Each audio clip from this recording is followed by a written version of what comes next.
الحمدللہ رب العالمین والصلاة والسلام علی سید المرسلین اما بعد فاعوذ باللہ من الشیطان الرجیم بسم اللہ الرحمن الرحیم الصلاة والسلام علیک یا رسول اللہ وعلی آلک واصحابک یا حبیب اللہ الصلاة والسلام علیک یا نبی اللہ وعلی آلک واصحابک یا نور اللہ۔ دوستو بزرگوں، آقا صلی اللہ علیہ وآلہ وسلم کی مبارک ذات پر درود پاک پڑھنے کے بے شمار فضائل ہیں، جس میں سے ایک فضیلت یہ بھی ہے کہ آقا صلی اللہ تعالیٰ علیہ وآلہ وسلم نے ارشاد فرمایا کہ جب دو مسلمان بھائی آپس میں ملتے ہیں، سلام و مصافحہ کریں اور پھر مجھ پر درود پڑھیں تو دونوں کے جدا ہونے سے پہلے دونوں کو گناہوں کو معاف فرما دیا جاتا ہے۔ سبحان اللہ۔ اللہ تبارک و تعالی ہم سب کو کثرت سے درود و سلام پڑھنے کی توفیق عطا فرمائے۔ آج بڑے اہم موضوع پر بات ہوگی، نماز کے فضائل پر بات ہوگی، تو میں گزارش کروں گا دوستوں سے کہ مکمل ویڈیو دیکھیں، لائک اور شیئر کریں، چینل کو سبسکرائب کریں، بیل آئیکن کو پریس کر دیں۔ جزاک اللہ خیرہ۔ مختلف احادیثوں میں روایات کے مطابق اللہ پاک کی خوشنودی کا سبب نماز ہے۔ مکی مدنی آقا صلی اللہ علیہ وآلہ وسلم کی آنکھوں کی ٹھنڈک نماز ہے۔ سبحان اللہ۔ انبیاء کرام علیہ السلام کی سنت نماز ہے۔ نماز اندھیری قبر کا چراغ ہے۔ نماز عذاب قبر سے بچاتی ہے۔ نماز قیامت کی دھوپ میں سایہ ہے۔ نماز پل صراط کے لیے آسانی ہے۔ نماز نور ہے۔ نماز جنت کی کنجی ہے۔ نماز جہنم کے عذاب سے بچاتی ہے۔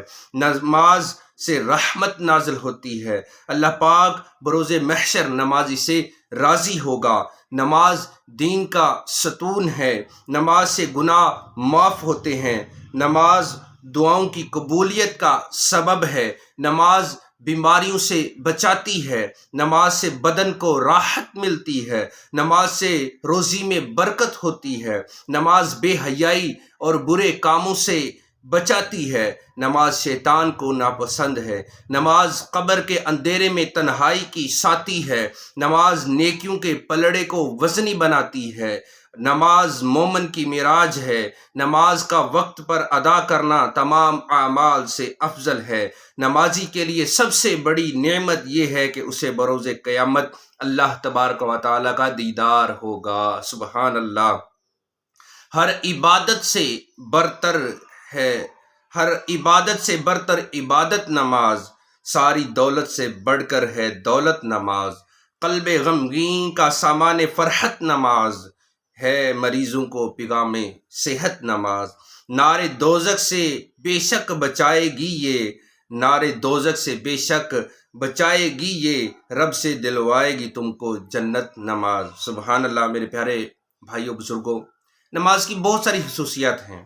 نماز میں اللہ پاک نے بہت ساری خصوصیات رکھی ہیں، مثلا ہر مشکل، پریشانی، تنگ دستی، بے روزگاری، غرض ہر طرح کی مشکلات میں نماز جو ہے وہ بہترین مددگار ہے۔ اللہ پاک قرآن کریم میں فرماتا ہے وَاسْتَعِینُوا بِالصَّبْرِ وَالصَّلَاةِ، اور صبر اور نماز سے مدد چاہو۔ سبحان اللہ۔ معلوم ہوا ہمیں کوئی مشکل آئے، کسی قسم کی پریشانی ہو اور کوئی تنگ دستی ہو تو ہم نماز پڑھیں، اس کے ذریعے سے مدد چاہیں تو انشاءاللہ تعالی غیب سے مدد ہوگی اور پریشانیاں بھی ہماری دور ہوں گی۔ کیسے دور ہوں گی؟ نمازوں کی پابندی کریں۔ آئے میں آپ کو بڑی ایک پیاری حکایت جو ہے وہ سناتا ہوں کہ کیسے ایک نمازی کو دیکھ کر غیر مسلم نے اسلام قبول کیا۔ چنانچہ روایت میں آتا ہے کہ حضرت ابو بکر بن مفدل رحمۃ اللہ علیہ فرماتے ہیں کہ میں نے اپنے ایک رومی دوست سے اسلام قبول کرنے کا سبب پوچھا کہ تمہیں کس چیز نے اسلام قبول کرنے پر راضی کیا، تو کون سا ایسا عمل تو نے دیکھا کہ تو مسلمان ہو گیا؟ تو وہ رومی کہنے لگا کہ ہمارے ملک پر مسلمانوں کا لشکر جو ہے حملہ آور ہوا، جنگ ہوئی، کچھ لوگ ہمارے قتل ہوئے اور کچھ ان کے، تو میں نے اکیلے 10 مسلمانوں کو جو ہے وہ قیدی بنا لیا۔ ملک روم میں میرا بہت بڑا جو ہے گھر تھا، تو میں نے ان سب کو اپنے خادمین کے سپرد کر دیا۔ انہوں نے ان کو بیڑیوں میں جکڑ کر خچروں پر سامان لادنے کے کام پر لگا دیا۔ ایک دن میں نے ان قیدیوں پر مقرر ایک خادم کو دیکھا کہ اس نے ایک قیدی سے کچھ لیا اور اس کو نماز پڑھنے کے لیے چھوڑ دیا، تو میں نے اس خادم کو پکڑ کر مارا اور پوچھا بتاؤ تم اس قیدی سے کیا لیتے ہو؟ تو اس نے بتایا یہ ہر نماز کے وقت مجھے 1 دینار یعنی سونے کا سکہ دیتا ہے، میں نے پوچھا کیا اس کے پاس دینار ہیں؟ تو اس نے بتایا نہیں، مگر جب یہ نماز سے فارغ ہوتا ہے تو اپنا ہاتھ زمین پر مارتا ہے اور اس سے ایک دینار نکال کر مجھے دے دیتا ہے۔ خادم کا بیان سن کر مجھے شوق ہوا کہ میں اس کی حقیقت جانوں، لہٰذا جب دوسرا دن ہوا تو میں اس خادم کا یونیفارم پہن کر اس کی جگہ پر کھڑا ہو گیا۔ جب ظہر کا وقت ہوا تو اس نے مجھے اشارہ کیا کہ مجھے نماز پڑھنے دو، میں تجھے 1 دینار دوں گا۔ تو میں نے کہا میں 2 دینار سے کم نہیں لوں گا۔ تو اس نے کہا ٹھیک ہے۔ تو میں نے اس مسلمان کو کھول دیا، اس نے نماز پڑھی۔ جب فارغ ہوا تو میں نے دیکھا کہ اس نے اپنا ہاتھ زمین پر مارا اور وہاں سے 2 دینار نکال کر مجھے دے دیے۔ جب عصر کا وقت ہوا تو اس نے مجھے پہلی مرتبہ کی طرح اشارہ کیا، تو میں نے اسے اشارہ کیا کہ میں 5 دینار لوں گا، تو اس نے مان لیا۔ پھر جب مغرب کا وقت ہوا تو حسب معمول اس نے مجھے اشارہ کیا کہ میری بیڑیاں کھولو، میں نماز پڑھنی ہے۔ تو میں نے کہا کہ میں 10 دینار سے کم نہیں لوں گا، تو اس نے میری بات مان لی، اور جب نماز سے فارغ ہوا تو زمین سے 10 دینار نکال کر مجھے دے دیے۔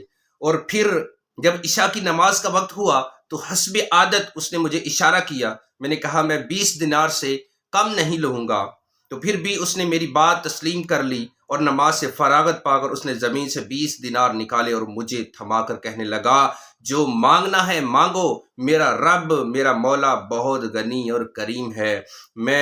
مجھے یقین ہو گیا کہ یہ ولی اللہ ہے، مجھے اس پر اس کا جو ریب ہے وہ طاری ہو گیا، اور میں نے اس کو زنجیروں سے آزاد کر دیا، اور وہ رات میں نے رو کر گزاری۔ جب صبح ہوئی تو میں نے اسے بلا کر اس کی تعظیم و تکریم کی، اسے اپنا پسندیدہ نیا لباس پہنایا اور اختیار دیا کہ وہ چاہے تو ہمارے شہر میں عزت والے مکان یا محل میں رہے۔ تو میں نے ایک خچر منگوایا اور زاد راہ یعنی راستے کے اخراجات دے کر اسے خچر پر خود سوار کیا۔ تو اس نے مجھے دعا دی کہ اللہ پاک اپنے پسندیدہ دین پر تیرا خاتمہ فرمائے۔ اس کا یہ جملہ سننا تھا تو میرے دل میں اسلام کی محبت گھر کر گئی۔ پھر میں نے اپنے 10 غلام اس کے ہمراہ بھیجے اور انہیں حکم دیا کہ اسے نہایت احترام کے ساتھ لے جاؤ۔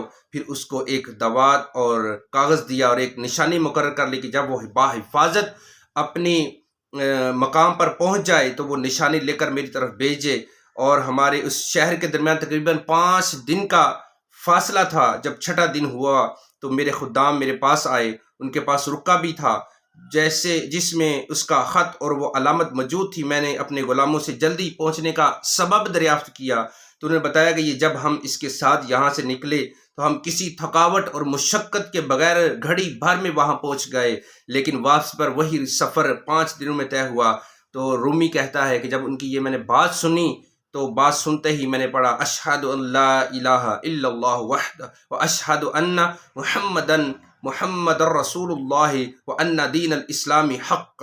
ترجمہ میں گواہی دیتا ہوں کہ اللہ کے سوا کوئی معبود نہیں، اور میں گواہی دیتا ہوں یقینا حضرت محمد صلی اللہ علیہ وآلہ وسلم اللہ پاک کے رسول ہیں، اور بے شک دین اسلام حق ہے۔ پھر میں نے روم سے نکل کر مسلمانوں کے شہر میں آ گیا۔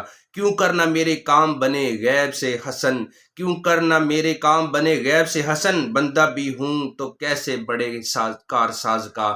سبحان اللہ۔ آپ نے سنا کہ کتنی پیاری حکایت ہے کہ ایک نمازی کی برکت سے ایک غیر مسلم نے اسلام قبول کر لیا۔ دوستو بھائیو، آج ہم بڑے پریشان ہیں، تنگ دستیاں ہیں، مصیبتوں میں ہمیں گھیرا ہوا ہے۔ تو ہر مصیبت ہر پریشانی کا علاج یہ ہے کہ ہم نماز کی پابندی کریں۔ اس کی برکت سے اللہ تبارک و تعالی ہماری پریشانیاں بھی دور فرمائے گا، اور اللہ تبارک و تعالی ہماری مشکلیں دور فرمائے گا، اور سب سے بڑھ کر قیامت کے دن ہمارا رب ہم سے راضی ہو جائے گا۔ تو حقیقت جب پریشانی آ جائے، کوئی مشکل آ جائے تو گھبرائے نہیں، اللہ کی بارگاہ میں جھک جانے کا جذبہ پیدا کرے، تو انشاءاللہ اس کی برکت سے یہ پریشانیاں، یہ مصیبتیں، یہ بلائیں دور ہوں گی۔ اللہ تبارک و تعالی ہم سب کو کثرت کے ساتھ پنجگانہ باجماعت میں ادا کرنے کی توفیق عطا فرمائے، ذکر اللہ درود پاک کی کثرت کرنے کی توفیق عطا فرمائے، آمین بجاہ نبی الامین صلی اللہ علیہ وآلہ وسلم۔ ویڈیو پسند آئے اور میری حوصلہ افزائی کے لیے ویڈیو کو لائک اور شیئر کریں، چینل کو سبسکرائب کریں۔ جزاک اللہ خیرہ۔